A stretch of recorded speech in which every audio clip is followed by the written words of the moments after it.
children? It's like happiness insurance for parents because they are so busy and they're tired when they come home and they've got all the things that they've got to do and all the things they don't want to do. So SleepTalk allows parents to work with their children while they sleep. And they don't answer back, which is great. Which is fantastic, yes, it's one way. And it's like giving emotional hugs. Parents always give physical hugs, but giving emotional hugs are just as important. Okay. But the key here is you're sleeping, but you want to tap into the subconscious mind, and there's a time frame for that. You call it the top hat technique. I do, yes. Explain what the top hat is about. Well, let's say the top hat is the conscious, the face is the deep subconscious. And when a child sleeps, we now know through the research that's been done for years and years and years that there is always a level of awareness. The last sense to go when someone dies is the hearing. So we know that it doesn't matter how deeply your little one's asleep, never let them sleep in front of a television or a radio, because guess what? If the brainwave frequency is at the right level, that information is going to go in as truth, and it's not the truth for the little one. So that's why sleep talk is so important. And the top hat theory is you move the conscious mind to one side and allow positive suggestions into the deep subconscious mind, which sit alongside the negative previously accepted truths. I mean, we all know 7 years bad luck. I mean, that's a truth that we've all been given, but it's not necessarily true. So what you want to do is use this power to, the power of suggestions, you said, to reinforce positive statements so that, you know, when they wake up... they wake up with a more happy personality, a happy mindset. Little ones who are being bullied at school might not share that information with their parents. So they might go to bed very distressed and upset, separation anxiety, bedwetting, Asperger's, all of these issues. And in the morning, if it's consistently given, they awaken with a more happy mindset. So they can deal with their world. So this is a process that you go through. It's not a one-off thing. No, it's got to be consistent, Steve. It has to be consistent for it to work. The only time it doesn't work is if the parents don't do it.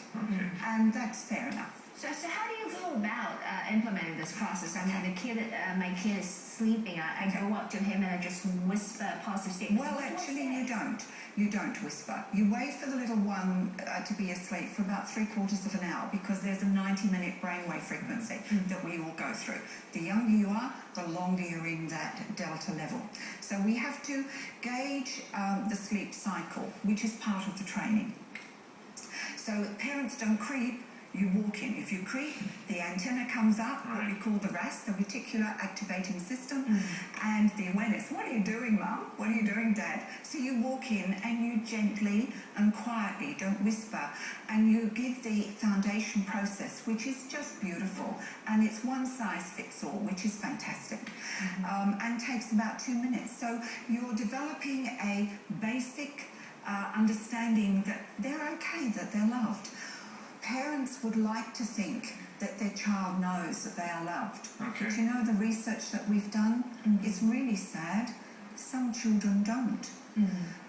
They go to bed with maybe a statement in the back of their mind, oh, get out of my sight, you're so annoying, why won't you learn? They go to bed with that. And then the mum has a chance, or the dad has a chance, to give those emotional hugs during the night. So what exactly are we saying to the children? I mean, we're saying, Mummy loves you, Daddy loves you, we all love you, you are lovable. Basic statements, some 5 or 6 basic statements, which every child needs. But how does that help the bedwetting issue, for example? Well, the bedwetting could be possibly, the research shows that bedwetting is out of fear and anxiety, not because the little one wants to wet the bed, Steve. They are just as upset as Mum and Dad. Mind you, some don't care either, but most of them are very concerned. So the foundation, once you've got that foundation, I'm okay, I'm loved, I'm okay. So you don't actually have to refer to the issue at all, whether it's bedwetting No, because that's an effect, Steve. Okay. You're dealing with a cause. You're dealing with the basic foundation of I am okay. And that's where children who are bullied and children who are bulliers, children who suffer from Asperger's, the Asperger's syndrome, they have not a very good personal self-image.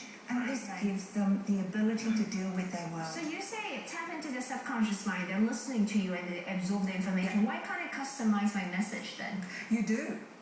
Once you've got the foundation of belief and you've dealt with all the negativity. Once the negativity is out of the way, then you can start working on specifics, such as bedwetting, such as separation anxiety, all of those issues. How do you know the negativity is out of the way and that is part of the training. There's a specific, very, very strict procedural format that we follow, and the end result is, you know, the worst thing that can happen with sleep talk, the Goulding process, children become happy. So it's a win-win in that sense. Insurance. And the kids don't know it, do they? That's the beautiful thing about it, Steve. They wake up. I remember little Michelle, my own daughter, that I based it on. It took us about 2 years to develop it. One morning she walked out into the kitchen, and don't forget she had cerebral palsy, brain damage, dyspraxia, dyslexia, intellectual and emotional IQ of around 45, and she had major speech problems. And she came out after about 2 years, so it took her so long to sort it out. And I said to her, Michelle, how are you this morning, darling? And she looked at me, and she had that happy sort of face. Where did that come from? All of a sudden, from the deep subconscious mind, this word happy came up, but there was that puzzlement on her face. So she didn't know anything about sleep talk. And that's because you were sleep talking to her. That's for how right. long? It took 2 minutes. Oh, I'm sorry. It took us two years to sort this out. But the actual process takes about 2 minutes. Every night. Every night's got to be consistent, Steve. Right. No good saying I'm too tired to do it. The same parent, or can it be the mother, the father, the grandparent? Mother, the father, grandparents. No. At a push. But dads are sometimes just as tired as mums, and they come home later. So sometimes the mums can record the basic process, and when they've transferred the little one to the correct brainwave frequency, just play the recording. How long did you do that sleep talking with Michelle? Well, she's 45 now. How are you doing today? Wow, she still has cerebral palsy. She still has brain damage, dyspraxia and dyslexia. Intellectually IQ of around 45, but she's been happily married for 22 years, and her nickname at the workshop that she had to go to was Chatterbox. Joan Goulding, the creator of the Goulding Sleep Talk for Children process, is a motivational program to help parents develop the child's emotional and psychological well-being while they are sleeping. Yeah, I guess you gotta do it when they're asleep, because when they're awake, they don't listen to you. They won't be there. Yeah. So, as Joan mentioned, you need to undergo some formal trainings for this before starting the Sleep Talk program with your child. If you're interested to find out more, do make a visit to their website. It's mindworks.sg or sleeptalkchildren.com. All right, we're going for a quick break here.